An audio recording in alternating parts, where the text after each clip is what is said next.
I just want to talk a little bit about identifying whether you have hail damage on a commercial roof. It seems like a pretty tough thing to do. Right. It's not cut and dried. First of all, you have to know you've had hail.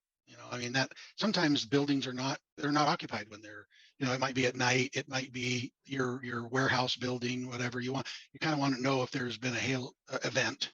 And then it takes a really good roofer in it, and different types of roofs are tough to find out if there's really damage, especially immediately after the hail event, because what happens is it might make little shatter cracks in that roof, depending on what type of roof it is, that aren't very visible immediately because it's probably wet and clean and had rain also along with the hail. And until dirt starts to build up on it and fill those cracks in, sometimes you don't see it immediately.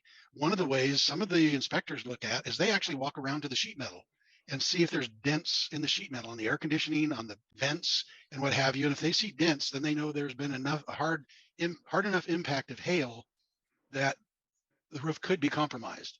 Then it takes a really good specialist, a good contractor who's familiar with it, because different types of roofs react in different ways. Sometimes it's just a dimple on the surface of the roof, but on a built-up roof with hot asphalt that is not very flexible and what have you, and even on some modified bitumens, the shattering of the membrane is underneath. You don't even see it. You just see a dimple on top and a shattered membrane underneath. So it does take some investigative work.